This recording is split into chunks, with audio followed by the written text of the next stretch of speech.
શું તમને ખબર છે કે ગિરનાર પર્વત પર ચડવા માટે બે અલગ અલગ રસ્તાઓ છે?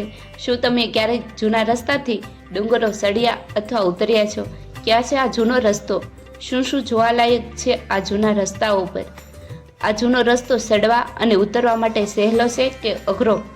તો હાલો આ વિડીયોમાં જાણીએ ગિરનાર પર્વતના જૂના રસ્તાઓ વિશે. જય ગિરનારી મિત્રો, વાતોનો ભંડાર યુટ્યુબ ચેનલ પર આપનું સ્વાગત છે. ગિરનાર પર્વત પર આપ સૌ મિત્રો ચડ્યા જ હશો, પરંતુ શું તમે ક્યારેય ગિરનાર પર્વત ચડવા માટે બીજા રસ્તાથી ચડ્યા છો? જૂનાગઢમાં ભવનાથ તળેટીમાં ઉડન ખટોલા એટલે કે લીપ જ્યાંથી શરૂ થાય ત્યાંથી ડાબી બાજુ જંગલમાં જે રસ્તો જાય છે ત્યાંથી ચડાય છે.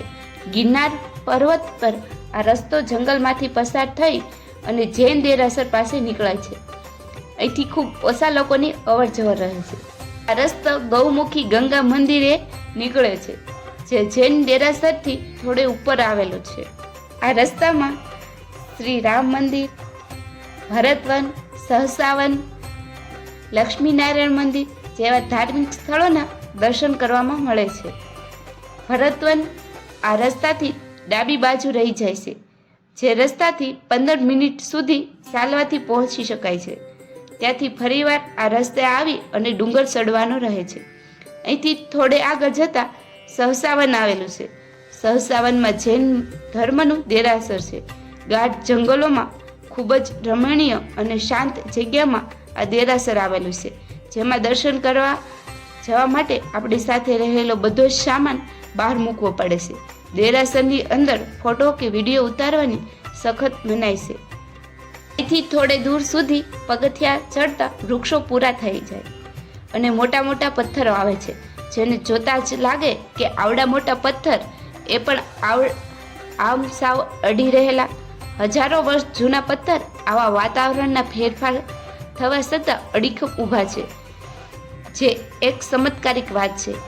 ત્યાંથી થોડાક પગથિયા ચડતા ચડતા શ્રી રામ મંદિર આવે છે, જે ખૂબ જ પહેલાંના સમયનું છે.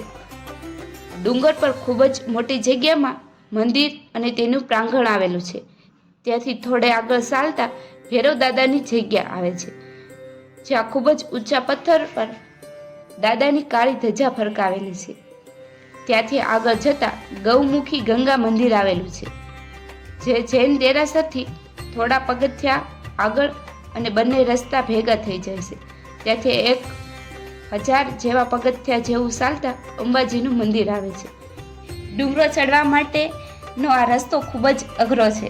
અહીંથી પગથિયાનું ચડાણ બેન પગથિયા કરતાં ઊંચું હોવાથી થાક વધારે લાગે છે, પરંતુ આ રસ્તો જંગલમાંથી પસાર થતો હોવાથી ખૂબ મજા આવે છે.